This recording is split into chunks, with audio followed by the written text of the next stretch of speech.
Halo, apa kabar Ali? Alhamdulillah kabar baik aja. Wah, gimana? Masih di HCI? Alhamdulillah masih sampai sekarang. Masih pusing jadi seorang HRD? Masih, bener lagi.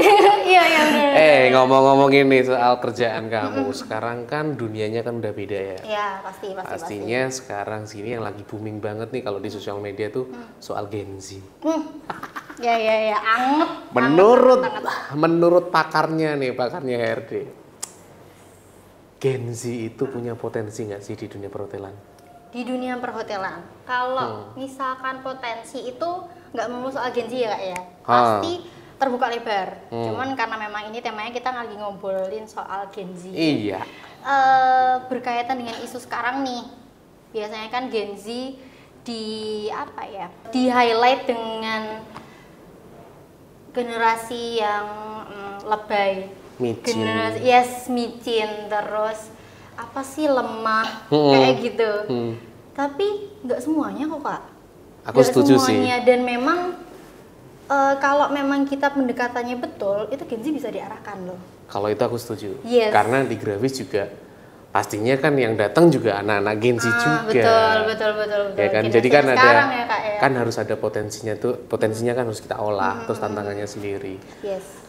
Kalau Kak Alip sendiri nih Gen Z, tidak mau menyalahkan Gen Z atau gimana nih? Balik lagi ke potensi tadi ya.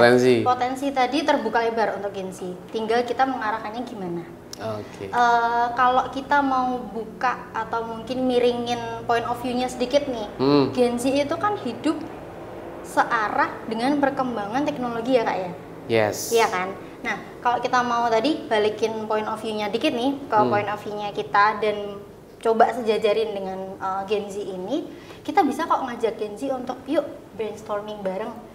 Yuk olah teknologi ini jadi apa yang bisa memanfaatkan teknologi industri Gimana tuh perhotelan itu. Nah apapun itu, misalkan kalau di perhotelan kan kita ada sistem, pasti kan. Yeah. Mau itu check in, check out, atau bahkan kalau di dunia HRD kan pasti ada untuk sistem rekap cuti karyawan, penggajian, apapun itu. Nah bisa jadi nih Gen Z bikin sistem-sistem baru, atau mungkin mereka bikin create suatu sistem kerja mereka sendiri.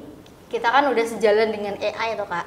Yoi. Apalagi Gen Z. Nah mereka bisa create, kalau kerjaan kayak gini lebih gampang pakai AI ini bu, atau mungkin ini dan yang lainnya. Jadi tergantung point of view kita.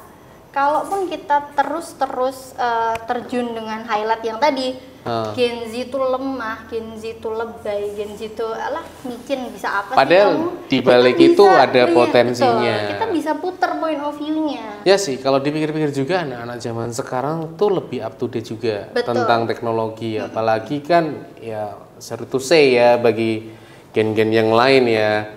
Anak Gen Z memang kadang pengennya yang lebih instan dan lebih cepat dan sebagainya. Oke. Nah, itu dari gapnya yang jauh kayak gitu tuh. Kamu sebagai seorang HR tuh gimana ngantisipasi biar nggak ketemu anak yang Gen Z itu banyak yang kenal mentalnya lemah dan sebagainya itu gimana? Oke. Kalau sejauh ini ya kak ya, karena memang banyak program magang di kami itu masuknya termasuk Gen Z. Yang masuk di Gen Z sama tadi yang masuk di Grafis adalah generasi baru gitu lah. Yeah. Mereka yang pertama lebih pengen didengar dulu. Apapun itu, mereka kadang pengen, bu, aku pengen curhat kok ini ya kerjaannya kayak gini, atau mungkin ada kendala di sini dengan teman atau mungkin dengan staff mungkin bisa jadi gitu. Mereka pengen didengar dulu. At least apapun itu yang ada di unek-unek mereka diungkapin dulu. Kita cuman oke. Jadi cuman dengerin dulu nih. Terus yang kedua, biasanya kita support dulu. Kita berusaha untuk hasilnya kita mendengar tuh kayak gini loh. Terus baru dikaitin dengan industri bisa kasihnya seperti ini. Nah, kayak gini karena peraturan kita seperti ini. Itu baru nanti kalau memang berkaitan dengan kinerjanya dia atau mungkin apa bisa diberikan semacam apresiasi. Misalkan sekecil terima kasih atas pekerjaannya dia, atau mungkin terima kasih atas mereka bantu kita, atau mungkin yang lainnya. Mungkin kalau memang Gen Z ini sudah kerja ya katakanlah, bisa apresiasi dengan gaji atau mungkin dia naik pangkat, naik apa namanya posisi jabatan dan yang lainnya. Jadi mereka lebih apa ya, pengen ini loh hasil kerjaku, masa nggak ada apresiasi sih gitu. Tapi benar juga sih, menurut aku sekarang itu Gen Z itu sebetulnya nggak bisa disalahin sebetulnya. Memang ada beberapa yang mereka yang seperti itu mentalnya dan sebagainya, tapi selama pengalaman saya di Grawis itu anak-anak yang udah lulus terutama ya, itu sekarang dia udah ngerambahnya udah ke staff, udah ke luar negeri. Betul. Dan itu kan juga nggak melulu Gen Z harus disalahkan yang mentalnya gini. Kalau saya sih nggak tahu ya kalau Kak Alif itu setuju nggak? Kalau saya sih Gen Z itu tergantung lingkungan. Setuju banget. Iya kan? Setuju banget. Ya, karena aku nemuin Gen Z yang emang orangnya rajin, emang orangnya apa namanya telaten dan sebagainya. Tapi juga kita nemuin juga kan Gen Z yang males-malesan juga ada, yang mentalnya down juga ada. Tapi karena gini Kak, dari lingkungan itu pasti akan menjerumus ke cara mikirnya anak-anak. Cara mikirnya anak-anak, katakanlah dia udah ketemu dengan dunia yang negatif misalkan, dengan malas-malasan dan yang lain sebagainya. Tapi kalau terus dia ketemu dengan lingkungan yang mengubah mindsetnya untuk, aduh aku nggak bisa malas-malasan terus, kalau aku malas-malasan akan jadi seperti ini, kalau aku ini akan jadi seperti ini. Nah dengan itu terus kebentuk nih mindsetnya dia sendiri gitu. Jadi nggak melulu soal mindsetnya aku udah dicap generasi seperti ini. Yo, masa aku akan meneruskan dengan mindset seperti itu gitu loh. Pernah nemuin nggak jenis yang kayak gitu? Pernah. Terus gimana? Dari sisi HR tuh gimana? Kan kadang sisi HR tuh kadang nggak sama dengan staff yang lain kayak gitu. Kalau dari sisi HR sendiri kan HR kan dia kan sebagai penengah ya. Betul. Nah itu gimana? Nanggapnya gimana tuh? Biasanya kalau ketemu sama Gen Z yang melakukan kesalahan berarti ya di dunia kerja ya, itu tetap sesuai prosedur dulu Kak. Biasanya suruh nulis surat pernyataan kan kayak gitu, kronologi dulu, karena kita nggak mungkin ngejudge by apa namanya HOD-nya bilang apa atau mungkin staff bilang apa gitu. Kita pengen ngelihat dari tengah-tengah nih, bikinlah surat kronologi yang itu. Habis itu surat kronologi, terus kita ketemu ini beberapa orang itu dari kejadian itulah gitu, kita pertemukan semuanya, baru pasti ketemu titik tengah di sana. Nah di sana kita belum sampai ke apa namanya konklusi ini seperti apa. Paling nggak itu selesai dulu, baru saya ketemu sama si anak ini biasanya. Ketemu, barulah dijelasin ini loh, semua rangkai ini yang akan kamu dapetin ketika kamu melakukan ini gitu. Dan itu pun bisa dirangkai ke anak-anak yang lain untuk ini loh guys, kalau misalkan kalian seperti ini akan ketemunya seperti ini. Kayaknya triknya sama kayak saya. Oh iya kan, itu dipakai di Grawis juga. Grawis juga ngelakuin kayak gitu. Karena jadi apa ya Kak ya, itu justru yang paling nyantol untuk anak-anak. Bener.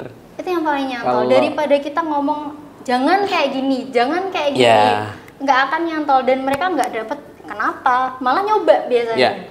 Ini memang kalau di Grawis juga sering juga dengerin anak-anak, tapi yang kita kan lihat levelnya dulu, ini yang masih bisa didengerin dulu nih. Tapi kalau yang harus ibaratnya harus diambil tindakan ya tindakan. Jelas. Seperti itu. Tapi ya selama ini ya memang caranya hampir sama ya. Ternyata HR sama di Grawis juga hampir sama ya.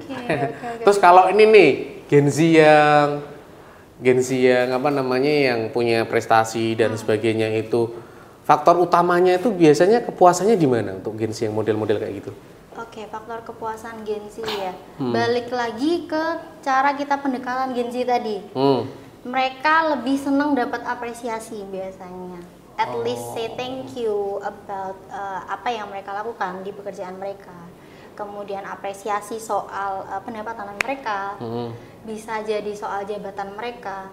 Mereka merasa, oh aku tuh dilihat selama ini kerja, nggak cuman manajemen yang hanya di atas atau mungkin di office, mereka nggak lihat ketika teman-teman kerja, operasional kerja gitu, tapi itu semua ditakar ternyata gitu. Jadi memang Gen Z butuh aksi nyata kasarannya Kak. Iya juga ya, gitu. benar. Tapi toh aku pernah nih dapat curhatan sama anak-anak terkait dia tuh sebetulnya itu apa ya, dia itu kerjanya bagus, tapi ya itu tadi ada beberapa orang yang tidak suka dengan Gen Z yang merendahkan kayak gitu. Di tempatnya apa, Kak Alif juga ada nggak seperti itu? Terus gitu, mereka pernah cerita nggak kayak gitu? Selama ini dan saya harapkan memang tidak ada sih Kak. Nggak ada. Lebih ke tadi ketika kita menemukan suatu kekurangan atau mungkin suatu pelanggaran yang dilakukan oleh anak-anak, lebih kita rundingkan gitu, lebih ke semacam evaluasi. Karena kalau OJT di kami Kak, di HCI itu kita ada evaluasi OJT dan itu biasanya per bulan.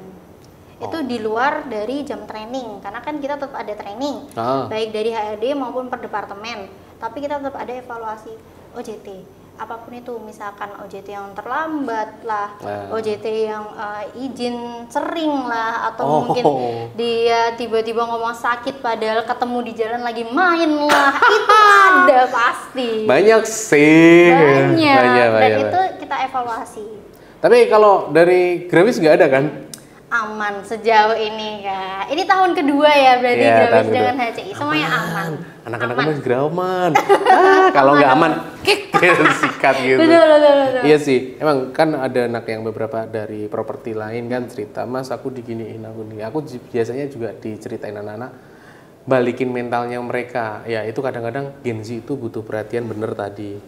Terus aku juga mau garisin bawah, faktor keluarga itu juga perlu kali ya buat Gen Z ya? Iya pasti karena baik lagi ke lingkungan. Iya, dan lingkungan paling dekat adalah keluarga pasti. Nah, aku tuh dulu nemuin kayak gitu tuh, kayak ya gue mah jadi kakaknya ini ya, jadinya lama-lama jadi kakaknya mereka. Tapi overall aku suka gitu, karena bisa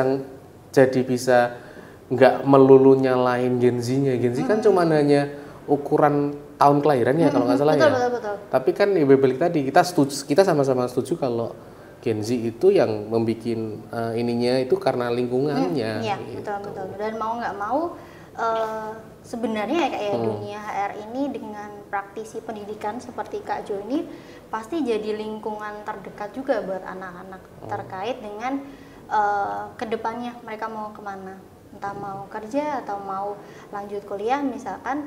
Ya kita ini jadi lingkungan terdekatnya mereka gitu, yang mengevaluasi mereka, yang kasih tahu ini salah, ini benar, harusnya seperti ini, atau kalau kamu melakukan seperti ini akan seperti ini gitu. Jadi dunia belajarnya teman-teman nggak melulu soal operasional yang gini loh cara making bed, gini loh cara serve ke tamu, tapi kadang memang butuh evaluasi seperti itu gitu, dan itu yang dibutuhkan oleh teman-teman biasanya. Oke. Ya gimana ya? Tuh dengerin tuh Gen Z tuh. Jangan melulu soal mindset yang aduh aku lemah, Sama aku mau bilangin ke properti yang lainnya ya. Tolonglah, Gen Z itu hebat loh. Gen Z itu hebat. Cuma hanya sebagian aja yang kayak gitu ya. Iya, benar. Nanti kalau enggak kita ini masukin ke Grabis saja biar ditata ya. Boleh, bisa. Iya. Terbukti bisa menata ya. Alhamdulillah. Selama ini kita ya ada sih, nggak nutup kemungkinan semuanya itu clear tuh enggak. Tadinya ada, tetap kita juga ada 1-2 ya yang ini juga. Tapi ya itu balik lagi kita mau coaching atau enggak. Yes. Gitu. Tren yang diharapkan nih dalam pengelolaan Gen Z di hotel tuh kayak apa? Trennya ke depannya. Trennya ke depannya. Kita balik lagi soal potensi tadi yang bisa didapatkan oleh Gen Z, karena mereka berkaitan dengan teknologi. Diharapkan dengan kemampuan itu ya mereka bisa mengembangkan apapun itu, misalkan sistem dari perhotelan atau mungkin cara kerja yang mungkin mereka merasa ini kurang efisien deh, mereka bisa betulkan itu. Kemudian mereka lebih bisa cari nih lebih kritis. Ini memang kurang efisiensi, tapi kok aku belum bisa ya mengolah ini dengan kemampuanku. Mungkin mereka bisa search nih soal kursus misalkan, atau mungkin karena kan sekarang kursus bisa dilakukan di mana aja ya Kak ya. Bener banget. Banyak kursus online, banyak pelatihan semacam itu. Jadi ya diharapkan mereka lebih kritis dari apa yang mereka sudah capai selama ini gitu. Apa yang mereka sudah dapatkan selama ini dikritisi lagi dengan pikiran dan ilmu-ilmu yang sudah mereka dapatkan sebelumnya. Oh iya, mau nanya nih. Kan kalau di training itu kan nggak melulu anak Grawis, anak LPK yang lain dan sebagainya. Pasti kan ada tingkatan sendiri lagi. Ada yang anak SMK juga. Ya, pasti. Terus biasanya itu saya nemuin ada anak SMK, ada anak-anak yang setara Grawis, ada anak-anak yang setara S1 juga ada. Aku pernah tuh, pernah lihat juga. Biasanya yang mereka yang ngambil program Patata Boga tuh. Betul. Biasanya ada. Itu ada gap gak mereka itu? Dalam artian memang Gen Z yang level SMK itu gini, yang levelnya Grawis gini, yang level itu ada nggak? Jujur ya Kak, Ya. pasti ada. Pasti ada. Karena gini, level ini bukan membedakan gap generasi atau mungkin membedakan oh ini lulusan ini enggak ya. Karena pasti ada juga yang fast learner gitu. Tapi mostly teman-teman dari gap itu pasti ada perbedaan. Yang SMK lebih butuh dikejar biasanya. Ayo kayak gitu. Tapi kalau di S1 misalkan atau mungkin LPK itu kan sejajar biasanya. Mereka lebih mateng cara mikirnya. Karena mereka lebih ke aku setelah ini harus bisa menentukan tujuanku mau kemana. Dan ini startku. Mereka pasti pikiran seperti itu dan itu juga harus dibuka sama kita sebagai praktisi ini. Kita harus bisa buka itu dari awal. Kalian mau kemana habis ini? Pasti saya tawarin dulu. Ini yang buka di katakanlah nih departemen FO sama sales. Kamu mau kemana? Kayaknya aku pengen ke sales misalkan. Ya udah kamu berarti kesini aja. Itu caranya gimana, Mbak? Kadang kan saya juga nemuin nih, kadang pas di HR tuh kan, anaknya pengen ini nih. Terus tiba-tiba dari kacamata HR tuh kadang-kadang kamu di sini aja, kamu di ini. Itu kenapa sih kok kayak gitu? Oke. Ini Kak, biasanya itu kenapa kalau sebelum penerjunan OJT kita kan ada interview dulu tuh. Nah di interview itu kita biasanya tanya dulu selain dari backgroundnya dia ya, kita tanya dulu dan kita evaluasi dari situ. Cara dia komunikasi misalkan, cara dia untuk tatap mata orang ketika ngomong misalkan, atau mungkin cara mereka bertindak dengan apa yang mereka jawab waktu interview katakanlah, itu juga kita nilai. Nah habis itu baru di akhir ditawarin kamu mau departemen mana antara dua ini, dia milih, baru kita bisa relevasikan antara hasil interview itu gitu. Pastinya praktisi ketika kasih jawaban di departemen A katakanlah, mereka pasti akan kasih alasan kamu masuk di ini karena kami melihat potensi kamu seperti ini. Tapi misalkan nih kamu tengah jalan pengen coba cross training, bisa. Biasanya minusnya kamu harus naikin skillmu di sini. Biasanya seperti itu. Jadi gitu alasannya. Pasti tetap ada evaluasinya Kak, dan harus. Karena teman-teman biasanya tanpa evaluasi mereka nggak tahu kalau selama ini mereka ngelakuin ini tapi salah ternyata. Nah itu batu loncatan yang teman-teman butuh. Jadi kalau boleh tadi aku ambil ininya, komunikasi penting banget tadi. Betul. Jadi pas waktu mereka interview untuk komunikasi itu penting banget. Betul. Yang akan menentukan kamu jadi di tempat ini atau enggak. Misal nih ada nih, kemarin aku juga sempat ngomong sih, ternyata kita sempat pemikiran ya. Jadi dia mau di FO, tapi untuk ngomong aja susah. Kadang-kadang aku juga, ini kamu gimana sih? Kan kamu FO, kamu harus bisa komunikasi dan sebagainya. Malah terkadang anak-anak yang FB malah pinter ngomong dan sebagainya. Mas, aku malah dimintain ke front office mas, jadi dipindah sama di FB dulu, habis itu minta di service. Lah di FO, lah kok bisa? Nggak tahu. Setelah saya cross check juga, emang dia memang komunikasinya bagus. Jadi mungkin Gen Z perlu belajar ini kali ya, komunikasi ya. Apalagi di dunia industri perhotelan ya Kak ya, dimana kita nggak akan ketemu orang-orang yang sama terus. Bener. Tamu hari ini, tamu besok pasti beda. Tamu nyebelin bisa beda itu. Kan ya.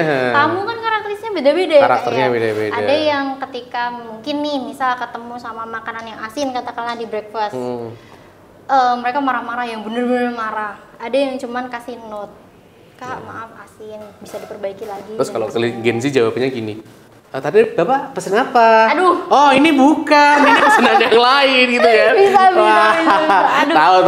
Tapi jangan jangan ditiru. Jangan ya Dek ya. Jangan ya Dek ya. Biasanya Gen Z kayak gitu tuh. Iya sih. Oh, ini bukan buat kakaknya kok, ini buat yang satunya. Jadi emang komunikasinya Gen Z itu unik ya. Unik, betul. Kadang mereka kalau mereka yang buka suaranya paling kenceng, kadang caranya aja yang salah. Iya, betul. Terus gimana nih? Kan Gen Z kalau komunikasinya biar enak tuh gimana? Cara komunikasi yang enak.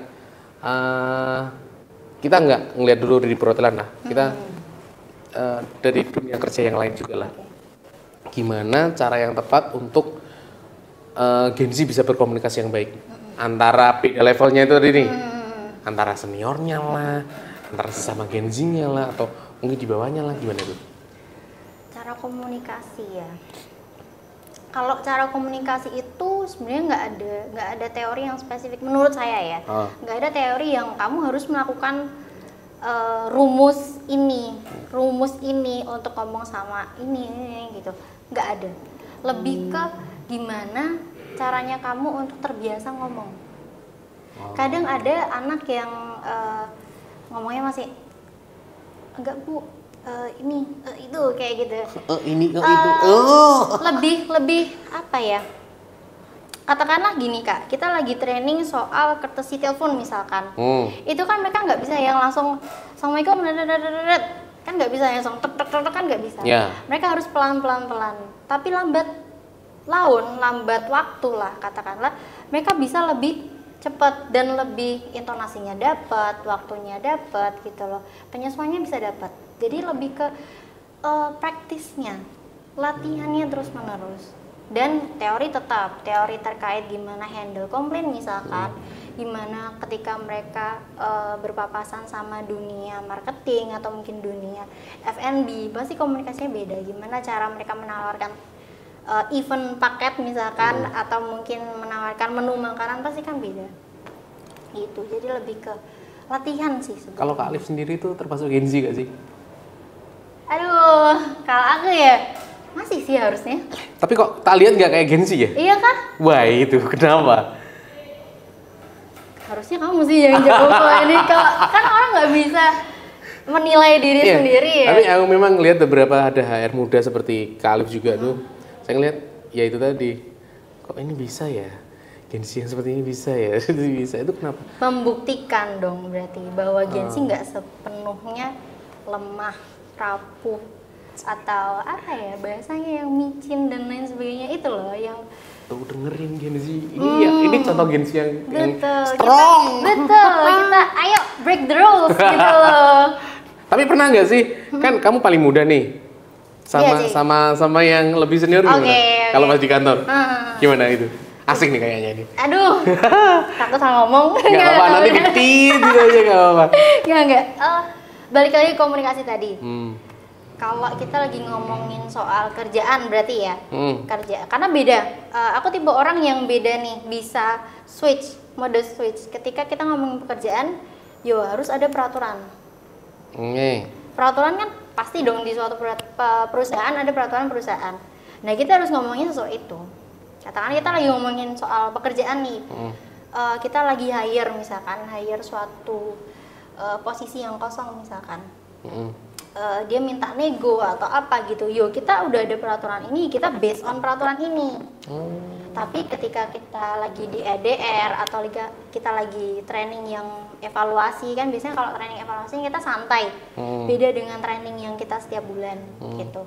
Kalau training evaluasi lebih santai, nah itu bahasanya juga santai, lebih ke ayo nih kemarin telat nih segini, gimana, alasannya apa, kayak gitu. Jadi lebih apa ya, dapat feel-nya kita oke kok secara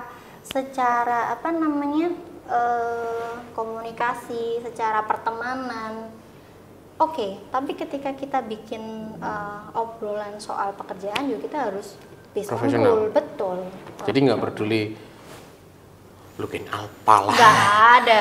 Nggak ada. Tapi kan kalau orang yang baperan kan susah. Aduh. Pernah nemuin orang yang lebih baper gak? Pernah, pasti ada. Terus ada. dia lebih senior lagi. Aduh. Kalau kamu sebagai HR Gen Z itu gimana? Itu pasti ada Kak, ada. Dan apa ya, ya balik lagi sih, mau nggak mau peraturannya seperti ini. Kalau dikaitin sama aku ya, akadku kerja sebagai ini, dan aku harus meluruskan peraturan ini. Yo ini pekerjaanku, mau nggak mau, seperti itulah. Jadi kalau dia salah, yo kita harus menemukan titik terang salahnya tuh karena ini. Tapi pernah takut nggak sih ngomong kayak gitu? Awalnya takut pasti, gak bohong. Awalnya takut, tapi tadi sampai menemukan kayak ngerasa nggak sopan gitu ya? Iya pasti. Sampai akhirnya menemukan titik di mana, tapi ini pekerjaanku. Kalau aku nggak ngomong, aku salah dong. Aku nggak melakukan pekerjaanku dengan betul dong. Kayak gitu. Lebih ke itu sih Kak. Ternyata kita ngomong langsung sama Kinsi. Iya bener. Ini bukan ngobrol santai, curhat santai sih sebenarnya. Ya, besok kita ganti ya. Bukan ngobrol santai, tapi curhat santai. Curhat santai. By the way, ini ngobrol santai ini baru di bulan ini mulai lagi. Kita udah vakum udah berapa? 7 ya? 7 bulan atau 8 bulan ya?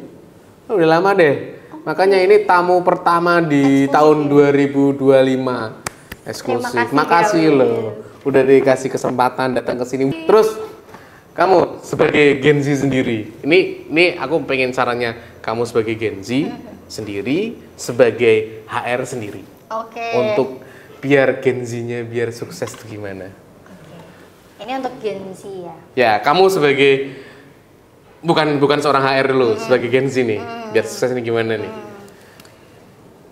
Kebetulan Kak, dulu sebelum ini aku juga berangkat dari OJT. Aku adalah seorang OJT HRD dulu, sampai akhirnya jadi seperti ini, gitu. Jadi alhamdulillah sudah melewati masa training, masa dimarahi, masa dievaluasi sama HRM aku dulu, gitu. Jadi prinsip yang sampai sekarang pun aku ambil dan aku jaga adalah jangan takut untuk tanganmu kotor. Dalam arti ketika ada project, ketika ada brainstorming, ketika ada apapun obrolan yang mungkin keren nih obrolannya yang bisa untuk aku ambil side-nya dan lain sebagainya, ikut terlibat di dalam itu. Karena dari sana kita akan belajar, oh gini toh caranya untuk arrange sesuatu, oh gini toh caranya untuk evaluasi, oh gini toh ternyata plus minusnya suatu bisnis misalkan. Gitu. Jadi jangan takut tanganmu kotor.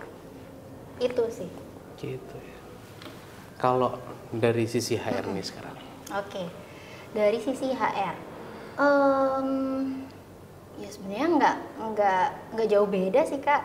Nggak jauh beda karena kita ada evaluasi tadi. Dari situ kita akan tahu track recordnya seseorang. Track recordnya anak katakanlah. Kita tahu oh dia ada pernah handle komplain seperti ini dan hasilnya kamu juga welcome dengan decision make-nya dia gitu loh, atau mungkin track record-nya dia selama ini yang nggak pernah telat dan lain sebagainya, dia terlibat dalam suatu event katakanlah, dia terlibat dalam sales call ketika dia mungkin di departemen sales katakanlah, kita selalu evaluasi itu. Dan ketika hasil evaluasinya anak yang terbiasa untuk ikut terlibat dengan anak yang ngikut atau mungkin anak yang justru diem, pasti beda. Itu karena kita punya semua track recordnya. Gitu. Jadi ingat Genzi, kalau kamu mau berubah, pastikan lingkunganmu bener. Bisa. Karena dari obrolan kita tadi ini lebih banyak semuanya itu tergantung diri sendiri. Entah nanti lingkunganmu kayak apa, kamu yang menentukan. Jadi Genzi itu jangan merasa kalau udah kok disepelein sama ini dan sebagainya, nggak usah ngerasa itu dulu. Yes. Yang penting diperbaiki dulu. Betul. Perbaiki apa? Kalau aku sih pribadi sih lebih baik perbaiki lingkungan dulu. Perbaiki lingkungan dulu. Jadi kalau kamu kumpulnya sama orang malas ya bakal jadi malas juga. Kamu kumpulnya sama orang-orang yang toksik ya jadinya toksik juga. Kamu kumpulnya sama orang yang bucin ya jadi bucin juga. Sebenarnya intinya gitulah. Intinya semua itu dari kalian sendiri, generasi Gen Z. Karena apa? Sayang kalau kalian tuh nggak berubah untuk jadi lebih baik karena seperti yang kita obrolin tadi, potensi kalian tuh gede banget. Betul. Kalian lebih pinter ya, mereka lebih pinter, mereka lebih kadang lebih detail juga. Iya. Tapi terkadang terganggu karena lingkungan itu tadi. Keren banget. Hari ini isi sih. Isi di 2025 isi banget loh. Semoga bisa membantu Gen-Z di luar sana yang masih bisa nggak ya aku berjuang di ranah pekerjaan apalagi khususnya di industri perhotelan katakanlah atau mungkin bisa nggak ya aku survive di dunia yang seperti ini yang serba digital atau apa. Nah justru ubah point of view kalian, pelajarin itu. Tuh dengerin kata-kata. Oke. Thank you banget hari ini. Thank you. Udah mau datang di awal Januari. Bukan 11 Januari ya? Kayak lagu ntar. Nih, kita nanti tayangnya kapan? Tahun depan? Enggak. Sekarang tahunnya nanti sekarang. Makasih Kak Liv udah mau datang ke Grawis.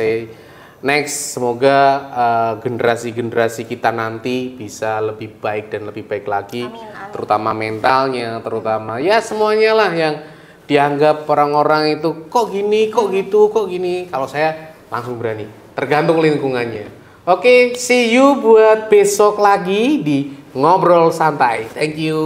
Thank you.